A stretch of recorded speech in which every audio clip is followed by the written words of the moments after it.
So unfortunately, my Traktor D2 controller mappings for my D16 Drumazon 909 drum machine do not save across tracks.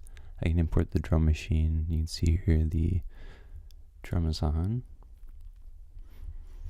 And I have all of the controls expanded out in the configure mode here. You click on a control and it pops up here in whatever order. And they're all sorted into the order basically for each subgroup of all the controls in the 909 here. And normally I have these MIDI mappings attached to all of the controls here on the Traktor D2. And you can see on the screen it gives you kind of an indication. Kicks, snares, closed hats, open hats, crash, ride, and then, whoops, not shift. And then if you click the deck, you see low tom, mid tom, high tom, rem, and clap. And then the buttons are also color coded to match the instruments that are selected. And since there's not quite one-to-one knobs and faders and controls compared to the D16 drum machines, the shifts are also paged for additional controls such as the attack here on the kick drum. The low tom here has a tune decay on the second page versus the original page has all the rest of the controls. Normally, I would be able to control all of the values of the D16 Drumazon using the MIDI controller here, but obviously if I move the decay slider right now, nothing changes on the Drumazon. Normally, you would see this decay of the bass drum changing, as well as the bass drum decay down here, which if I move that you can see a change in the plugin as well. So what I have to do in order to bind these is do it all manually. And I click over here into MIDI mode, and on my Drumazon I have all the various controls here. So I'm not going to do the levels, but I am going to do tune, pitch, attack, decay, tune depth, and then snare tune, blah blah blah blah down the line. So this is just an effort in manual key binding from this point. So bass drum tune, bass drum pitch, attack is on the shift page.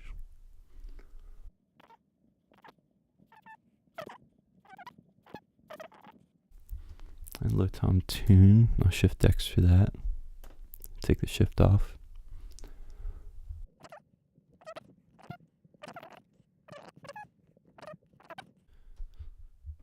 Decay, you can see how super exciting this is.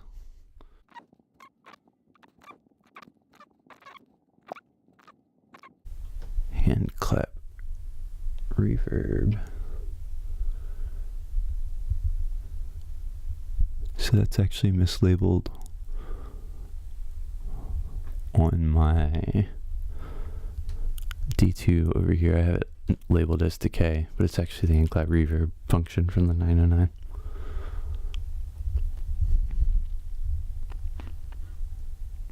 So I can actually edit that really easily using the controller editor.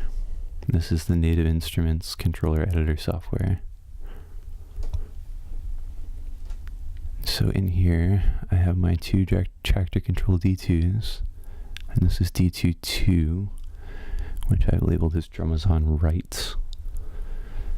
And so it shows the page that I currently have selected, which you can see closed, open, crash, ride.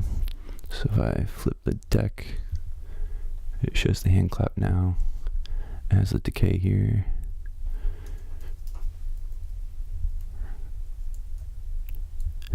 And just set that to reverb.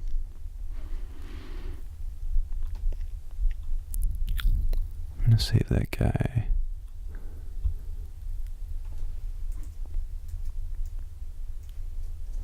It is in fact November.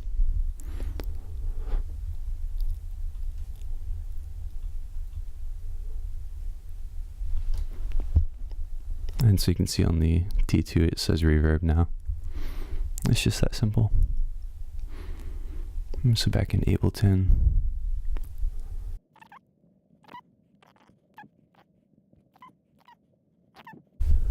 and ride to K. And then we have all these mutes here as well. I use this button for that. So kick, whoops, that wasn't the kick, that was the tom. Kick, mute, and snare, mute.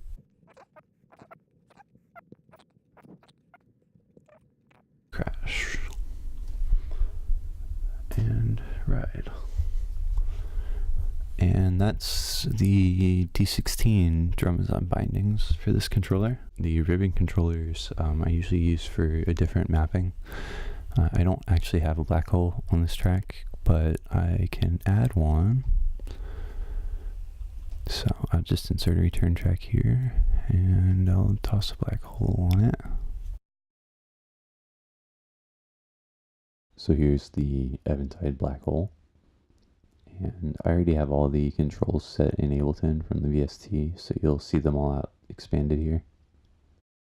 And so I set my MIDI mapping mode, and I bind kill to red, freeze to blue, hot switch to green, and the ribbon controller to the ribbon controller. So now if you watch the ribbon controller on the D2 and on the black hole, and it looks like the touch control is interfering with the position sensor, so we'll go ahead and open up Native Instruments controller editor and fix that.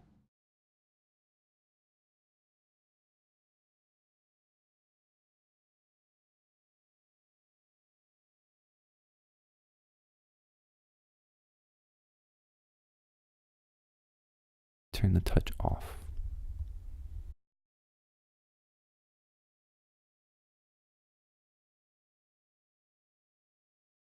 Easy.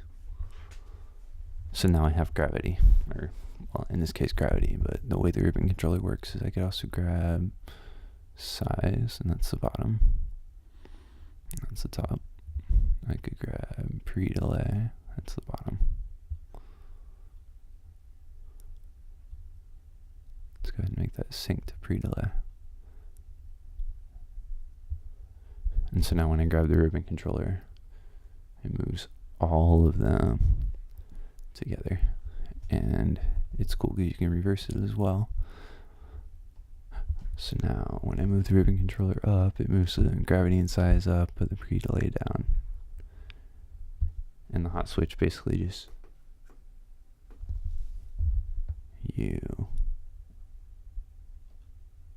hold the hot switch, grab something like feedback,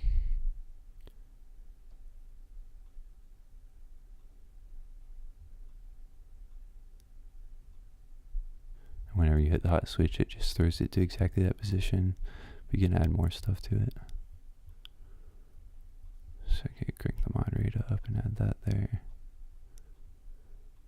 And now it turns them both up.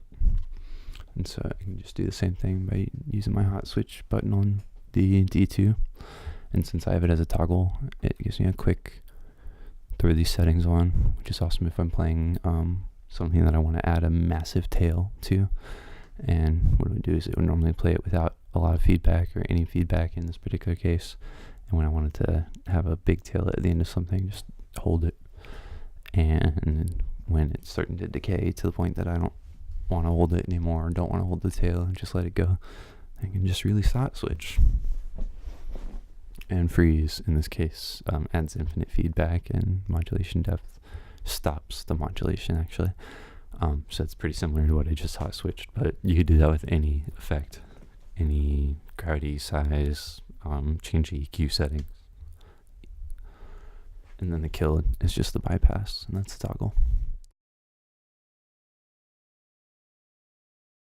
And one more thing I didn't touch on was color. So in controller editor, obviously you see you can type in the names of everything here, and that shows you what they are on the screen. So if you remember earlier, I changed the 909 symbol control for the fader to reverb, and it changed it on the screen here. and certain buttons that obviously don't have the right labels.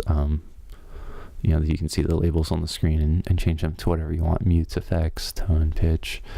The other assignable controls I'm not using, such as the rotary encoder here, and then the buttons down here, and there are certain functions I'm not using. Like, these are all piezoelectric, so as soon as you touch them, they'll actually do something.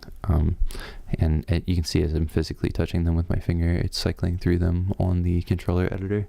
And it's the same with the faders and the encoder wheel. So I don't actually have to push the encoder, although if you push it, it's got its dedicated push control as well. Same with the browse, is also piezo. It's also got a push control.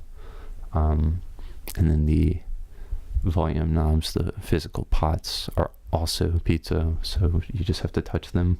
The touch strips, ribbon controllers, aside from the position, they also have a tap control, which is what caused me the error earlier and why I had to go ahead and disable that. And then there are certain buttons that you cannot reassign. You cannot use the shift deck and any of the Traktor screen control buttons, but pretty much all the rest, and multiple pages, because of course you have shift and deck. To change the color on anything, it reflects on the screen, but pretty much, well, not anything. You can only change the color on the performance buttons, performance pads, but it's just a control in the editor. And I assign mine the same color that I have my drum tracks in Ableton, just for clarification of what I'm playing mentally. I always use the same color for every instrument, every track. And then these can be saved. As you can see, this controller itself has 5 different templates, and you can use the D2 soft buttons to scroll between them. So that's how I use my Traktor D2 controllers for custom instruments and effects in Ableton. If you have any questions, leave them in the comments or shoot me a message on Facebook at Afturmath.